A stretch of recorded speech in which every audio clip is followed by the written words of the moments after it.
Right, hello everyone, so in this video I want to improve your endgame understanding, and we are going to be doing this by going over 4 general sort of rules or principles with the ultimate goal in mind of improving this understanding, because at the end of the day, if you want to get better at endgames, understanding is a huge component of it. Yes, theoretical endgames do matter to some extent, but just focusing on them alone is not going to get you where you want to be. And so the very first theme I want to talk about here is king activity. And a lot of you will kind of moan and be like, Sam, we already fucking know about king activity, right? And yes, despite this being a fairly simple concept in theory, in practice it often turns out a bit different, and a lot of players, even fairly strong ones, seem to forget about this. For example, in this game here, I was playing against a 1900 rated player, and my opponent had just put themselves in this position here, where to them they thought they were doing fairly okay. They thought this should be an easy draw perhaps, but the reality of the position is that black is actually close to winning here after b4. And if you think about it for a second, it actually makes a lot of sense here. I mean, look at the difference in king activity. All the action is going on the queen side here, where we've just broke with b4 here. White's king is in the corner of the board on h1 on the king side doing absolutely who knows what, and our king's about to just rampage through on the queen side and snatch all the damn pawns. Like for example here, if you just exchange off a bunch of stuff here, we're just going to go king b5, sorry not knight b5, king b5, we're going to take, we're going to run our king in, and then we're going to snatch this guy up and push our c pawn up. There's very little that white can do to actually defend against this. And if white instead plays after b4 here, a4, this also isn't too scary here. We're just going to go knight c8 to knight b6 and then snatch this guy up, and black is completely winning. And here's another example of the importance of king activity from one of my blitz games actually that I played a while ago. And here basically in this position here, it's black to move here. White could play rook takes a3 in the next move and win a pawn, in which case black isn't going to be too happy. We're just down a pawn. White also has protected past d pawn, which is going to be very annoying to face. So with that in mind here, I was like, well, I'm gonna lose this pawn no matter what here, so if I'm gonna lose it, I may as well go out in style here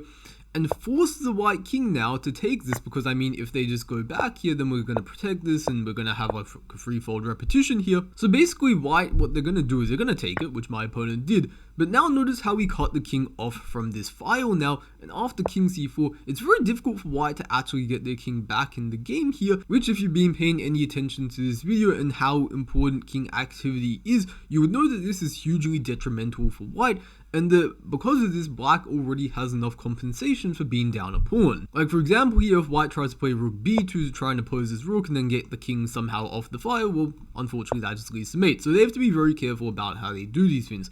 They played rook c2 check in the game, we played king d3, but nonetheless here in the game my opponent played rook c6, bringing their rook into a very active square. The idea is if I go king e2, rook f6 is very annoying, so I played f5.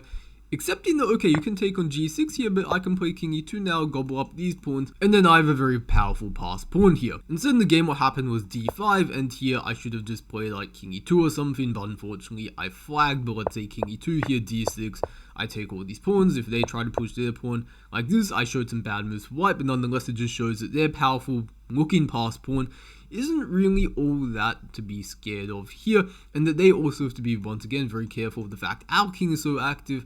And once again, remember how this king, we cut it off earlier, and it's completely let down the whole white position. And so finally, this is going to be our final example for king activity, I promise. I just really want to nail this concept down because it's so freaking important. And this is a very sort of common type of scenario here where white has just played rook c5 check here. This was also from a blitz game of mine a while ago. And here I played the right move, and this was a very intuitive thing. I didn't really like calculate that much or anything, but there are two sorts of moves that you would play here. One is king d4 going forward, and one is king f6 going backward. And a lot of players are going to try and play this sort of thing safely here. They're going to try and like hold on to their precious f5 pawn here, but this is a completely wrong mentality here, because after king f6, you're very passive, and after rook c3, again, you need to answer that question of how you bring in your king into the game here. Yeah, you can play f4, but now we're going to talk about this later. You're sort of initiating some pawn trades here, and when you're the attacking side in the endgame, which black is, because if we count the material here, we're up a pawn, so we're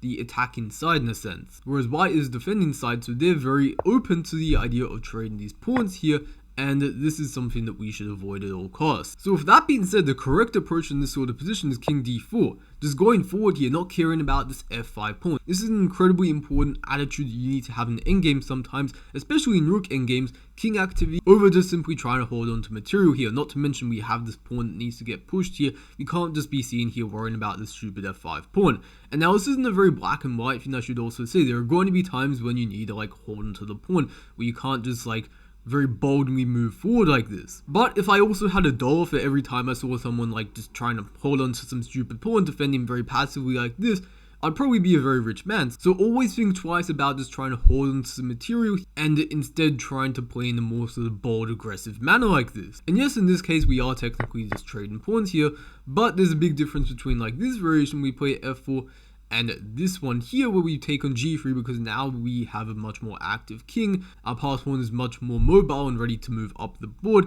We're giving the check to the white king. This is of course an improved version upon this variation that we just saw here. And even if like we weren't able to win back the pawn here, I should say, even still, just the fact that we're bringing the king into the game, this pawn is much more easy to push now. That alone is sort of worth it in my opinion. So keep this in mind whenever you have a similar choice at your own disposal. And so the second theme I want to talk about here is trading pawns versus trading pieces. And generally speaking, the defending side, and this is again a term I'm using here, defending side, basically the side who's down material, positionally worse for some reason, that is who's defending, whereas the attacking side in this case is clearly black, they're up material. Yeah, their pawns are a little bit scattered, but I mean, they're just up material, right? So basically what this means, right, for the attacking side is that they want to trade pieces, basically, because if they're up a knight here, then if they just trade the rooks off, for example, it should be pretty easy to actually win this position, even though they're down a couple pawns. The knight should be able to eventually dominate everything. But on the flip side here, the defending side, what they want to do is they want to trade the pawns here. Because if we were to like imagine, okay, white has 6 pawns for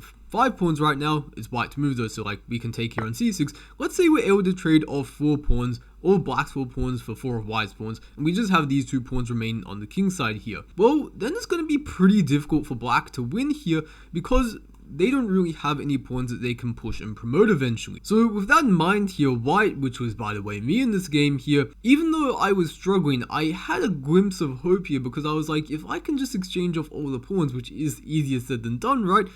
I have decent drawing chances, I thought. So at the moment, I was of course like forking this and this, and okay, I backed this rook up on the next move here. Yes, I just mentioned how I don't want to exchange pieces, but I thought one pair of rooks wouldn't be a big deal, especially since in a lot of positions here, if black is able to get like 2 rooks on the second rank, for example, that would actually be quite unpleasant. So from that point of view here, I wasn't too fussed about trading the rooks off, but unless I avoid this trade in the next move here, and I start to try and do some tricky stuff for my own rooks, trying to attack black's pawns here. Didn't completely work here because they went king f6 here, and if I take this, I just get trapped. But I was like, okay, I can give a check, force a king here to a bit more of a passive square, and I can go to a8 and attack this guy here. And basically the thing is here is that if black wants to avoid an exchange of pawns here, in the game they just took on e2, but say if they wanted to play this rook to d6, then they have to allow rook c7 check, and this is kind of getting a little bit annoying for black. And if they instead use the other rook, well, now they're not attacking my pawns, and this is a bit passive, so they also don't really want to do this, which is why in the game here, black was like, okay, I'll allow an exchange of pawns here, in exchange for just being allowed to be more active, which is what they did here. Rook takes a6, and here what black should have just done is play rook takes b2 here. And in the game here, like, there's always exceptions to these things, right? My opponent might not have wanted to allow an exchange of pawns like this.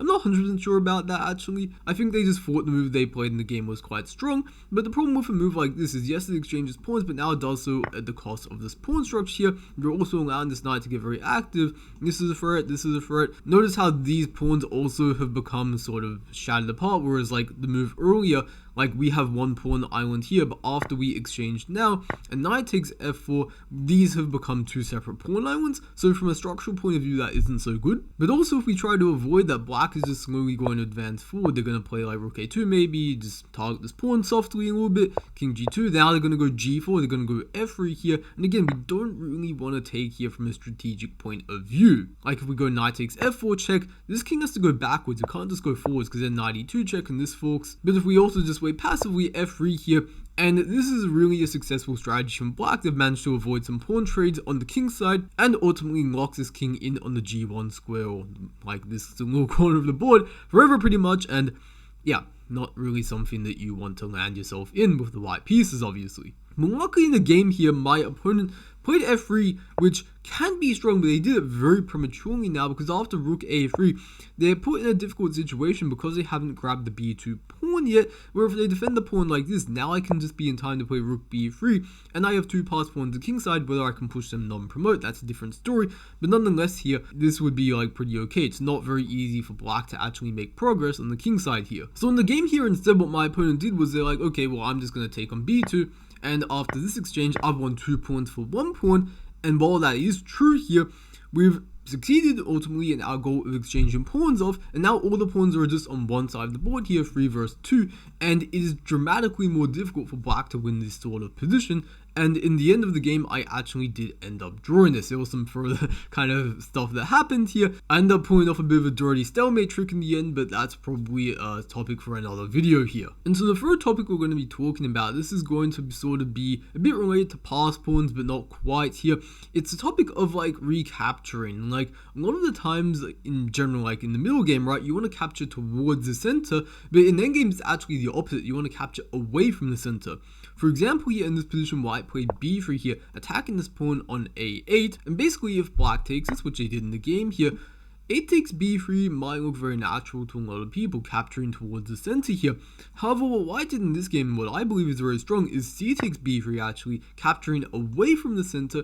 And what's the point of this? Well, basically in the endgame, typically the most dangerous passed pawns are not the central ones actually, because generally, like from either flank, the center is kind of the easiest place to reach on the board. Whereas if your pawn is on a flank, that tends to be a lot more dangerous and difficult to stop. Which is precisely the reason for playing c takes b3 now, because we have this passed a pawn, and this guy is going to be very difficult to sort of deal with for the black pieces. In the game here, what black tried doing was they tried to play rook d1, infiltrate with the rook, but it's actually not that scary after this move h4 from white. We're threatening to take here, and if black takes back, we're just simply going to win a pawn here.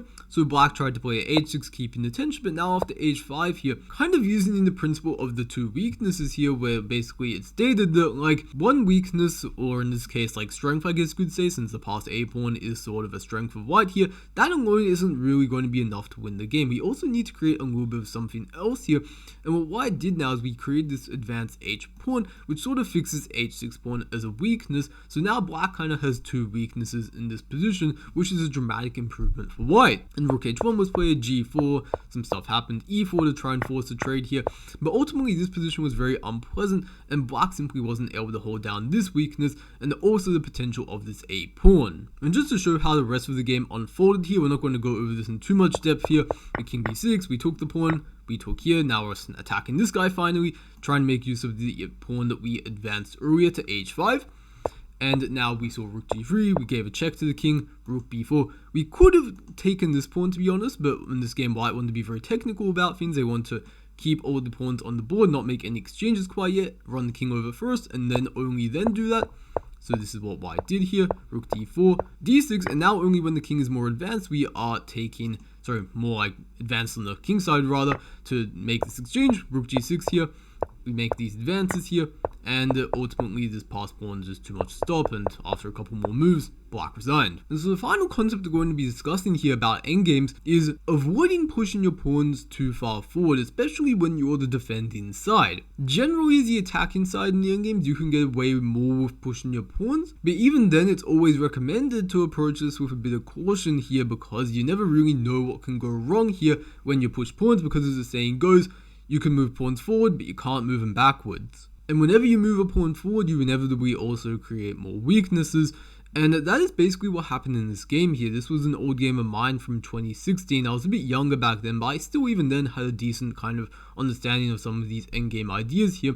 So my opponent basically played b4, and this is immediately where I think they started to go a bit wrong here. And basically the point is that after a5 here, and some further moves here, I started to crack open the position here with c6. And objectively, the sort of result of this position should be like fairly equal for both sides. However, I still believe from a human perspective that this position is just a little bit easier for black to play because white is very sort of overextended with all their pawns here. These pawns are also sort of a bit more like, okay, black has advanced this pawn, but in my opinion, this is sort of a bit more of a strength rather in this exact position, especially considering that it's a lot more easy for black to like target this pawn than it is for white to really target our one. And in my view, this all could have been avoided had white sort of not pushed their pawns forward like so aggressively here, like if they instead just played king e3 here, kept these pawns at bay, and if say black plays a similar thing with a5, white can go b3, and if a4, b4, and there's a big difference between this position and well after black's played a4 and this position here, because this pawn instead of being on b5 is on b4, where black just simply can't play a move like c6 and target the pawn here and start like opening up lines and stuff. Which in this position makes it very difficult for black to create any sort of play here. The position is maybe slightly better for white even here, just since this pawn could potentially become a weakness. Whereas in the game here after a4, also I should note here that when the pawn is on b5 instead of b4, not only does it kind of create a hook for us to play c6, but also the c5 square is a little bit weak. So like perhaps you could imagine a sort of future in which our king could sort of just sit on the c5 square somehow. Not clear how it's going to do that now, but maybe it could potentially do that. And in the game here, like, okay, this looks like the most dead drawn position. Some of you may be thinking, how did I somehow like turn this around? Well, I didn't tell you the result, but I somehow won the game here. After king takes d8 here, rook d1 check, king c7. And basically, although the computer still says this position is equal, there's a big difference in the quality of pieces, in my opinion here, because our rook has a bunch of entry points in the white camp here rather, whereas white doesn't really. Like, they can come sit on the d6 square, but where are they going to go from d6? Not clear exactly, right? Whereas say for example from b2, for example, all of a sudden I'm targeting all stuff here. From b3 I target this pawn here. So in my view, black, practically speaking, already has a much easier position to play. In the game here we had this, I was able to play rook g1 here, play c5 to I think stop king d4. I snuck in c1 now, attacking this pawn here. My opponent tried to get some counterplay of rook d6, rook a6, but ultimately I don't really think it was enough here. I ended up coming around snatching this pawn here. We had some further exchanges of pawns here. They tried to take the c5 pawn, but ultimately it was too kind of late at this point. They even played rook b4, but I just nicely exchanged rooks here. I could have taken the pawn, but I saw a nice continuation here where I could just take this, play g5, and after takes h4, and basically my pawn was going to queen, and there was nothing they could really do to stop that. Alright, but nonetheless, that is just about it for this video. I've been wanting to make this one for a while here. Took a bit of time to find some good examples. But nonetheless, if you guys found it useful, please leave a like on the video and subscribe if you're not already. And leave a comment down below anything you enjoyed about the video, anything you want to see in the future. But with that being said, hope you guys all have a good one.